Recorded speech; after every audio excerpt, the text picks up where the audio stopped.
Hello, so this is my diorama build. I did some bookends that also double as a diorama for a friend based on a German church.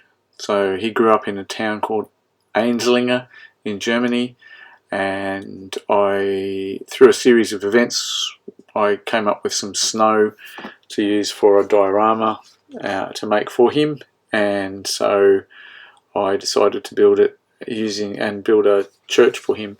I didn't know exactly what he would do with the diorama, so I do know he reads, and therefore I've made it a set of bookends that can be used as a bookend separately or can be put together to be a diorama. The bookends are just a basic butt joint, a bit of camphor chopped down with a dowel stuck through them, and then they were lacquered to seal them off on the back side and the ends before I started to work on the diorama bit. I put them together, got a bit of paper and used a pencil to get the outline because the edges are not square, in order to try and work out what the street was. I went to Google and found several pictures of the church that I thought was the one that he had spoken about, and I got as many references from as many angles as I could, and then used the paper plan to work out where the layout would go for all of the streets and the edge of the building, and to figure out what it was going to be like. The plan I got splits the building in half, but not on the corner, because of the detail that I want to put in on one side, and I also still wanted it to just be interesting from both ends.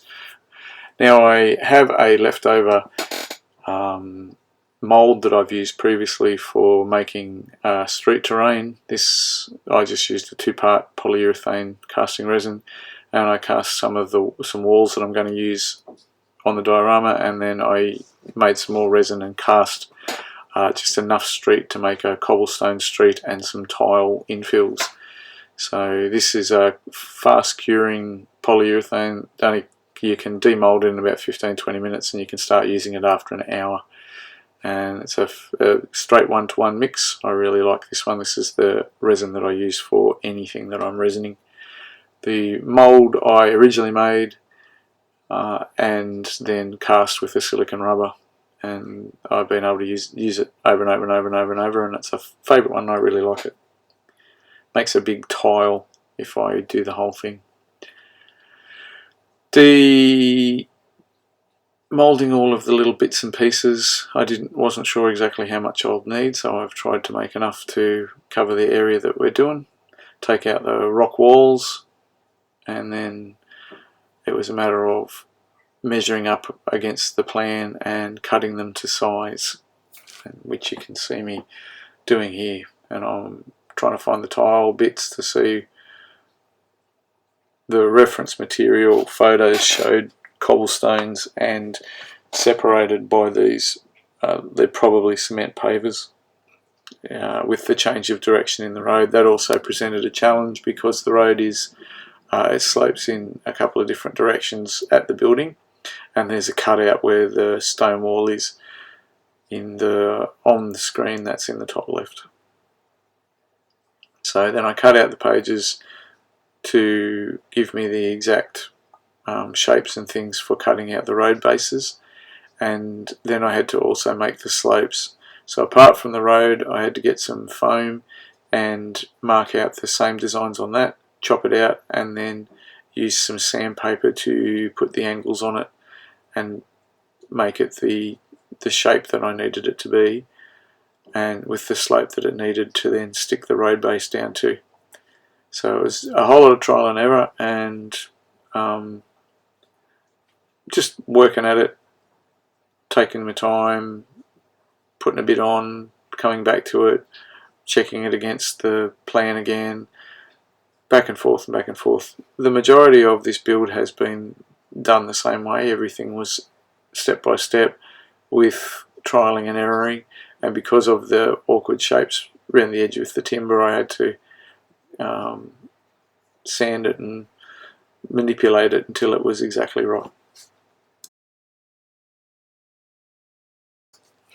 With all that done, I glued it down and then I cut the resin road, the part of the road that looks like cobblestones.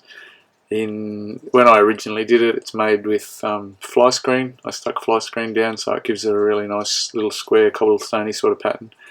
I masked off the timber so that during the course of construction anything that was lacquered wasn't going to get gunk all over it, and it would be still lovely and pristine when I take the tape off in the end. We hope. That was the plan. So glued it down with just PVA glue because it's foam board with the paper face, and then I used super glue to glue the cobblestone streets down in place onto the road, and it went really well. I was really chuffed when it was finished.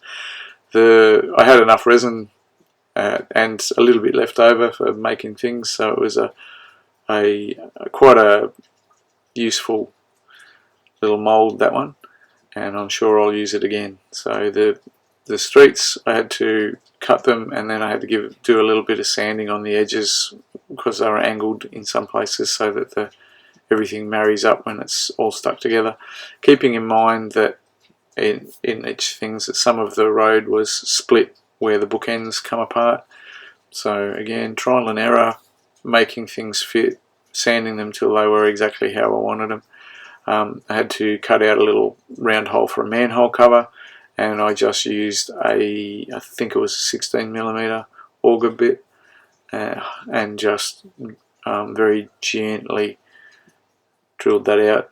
Then later I'll put in a manhole into this scene, and you're sort of just watching the process as far as it goes. I don't know that it needs a great deal of comment about what's going on. It's pretty obvious that I'm cutting and gluing and sanding.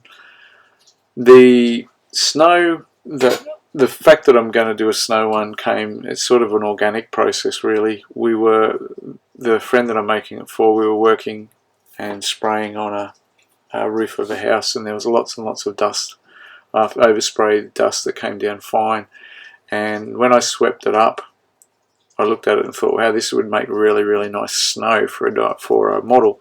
And I told him about it, and he went, what?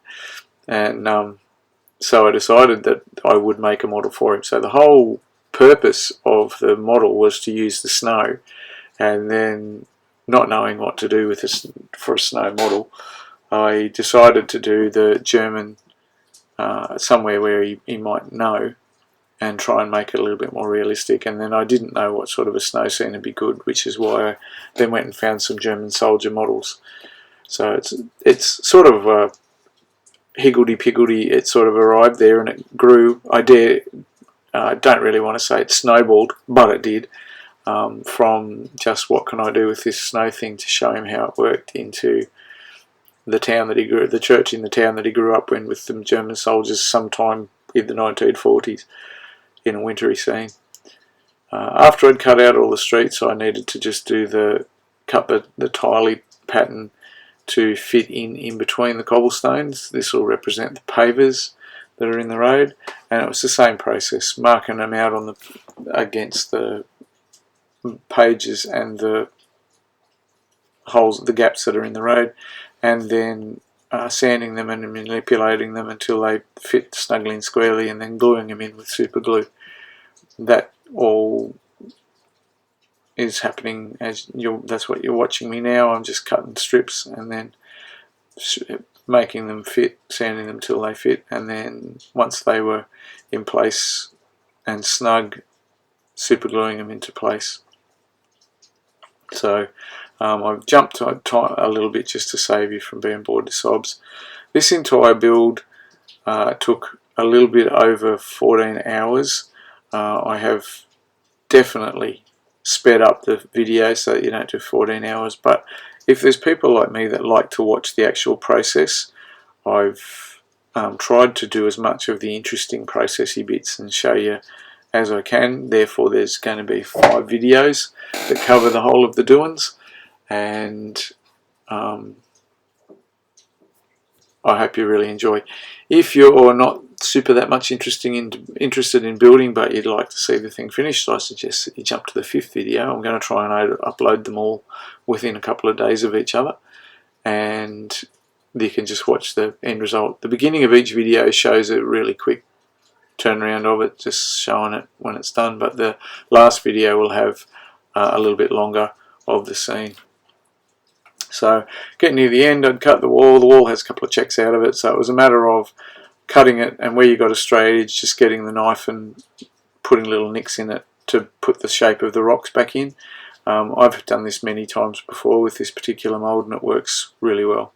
So we're just about near the end now, and there's some stills of just after I've glued it together what it looks like. So there it is together, just keeping it spaced with a bit of paper so it didn't get stuck together, and that's the road part finished.